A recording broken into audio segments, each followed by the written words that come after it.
Well, schools offer a mirror to our society at large. And when it comes to our relationship with our phones, that relationship is magnified.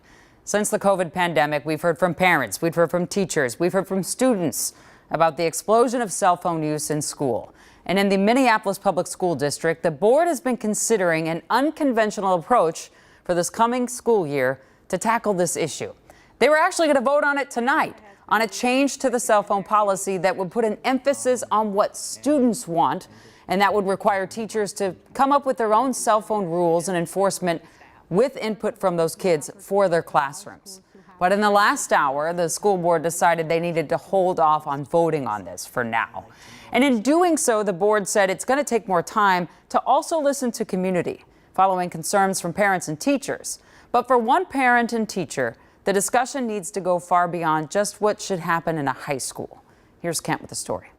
Cell phones are designed to attract our attention. With 7 years experience in Minneapolis schools and kids in the district, What I see mostly is that Laura Kimball didn't expect cell phones to put her career at a crossroads. I love teaching. I love helping kids be inspired and start to think in ways they haven't had a chance to think before. But what I've found over the years, and especially since the pandemic, is that the cell phones become just this point of contention. How bad has it gotten? Unfortunately for me, it got to the point that I felt I just couldn't do my job. In a Star Tribune op-ed in late June, Laura announced that she's now leaving the district over it. Do you think other parents understand the level of cell phone use that's going on right now? I don't think they understand how difficult it is to keep their children off the cell phones, because the policy says cell phones are not out unless a teacher has given them permission. So what's the problem? The policies and the enforcement of the policies is where the disconnect is.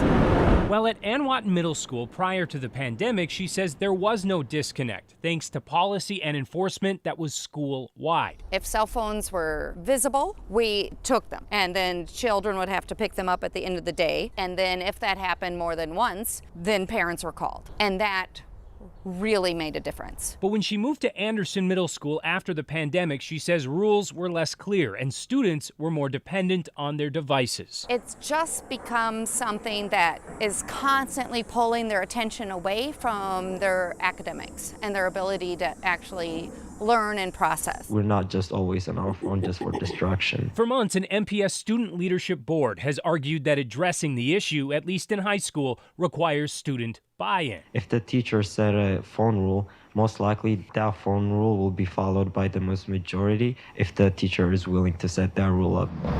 And the proposal now before the board reflects that input. The biggest change being proposed reflects our value of listening to student voice. At a high school level, students and teachers would be required to work together to establish classroom level norms for any cell phone use during the classroom time. Do you think that that's something that's attainable, or at least would get more buy-in? I don't think that's attainable. I've talked to many friends who are high school teachers, and when the policy changes from classroom to classroom, you lose academic time. Laura is already moving on to a district with a school-wide approach, but she's anxious to see what awaits her children's teachers. It felt like me against the students as opposed to us all being on the same team to learn what we needed to learn in class.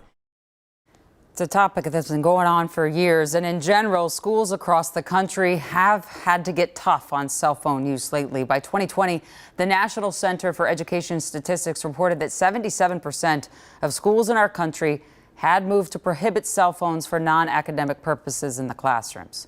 But it's unclear how many schools may have relaxed those policies since the pandemic, either formally or informally. So more to come, at least, and the Minneapolis district will keep you posted on that.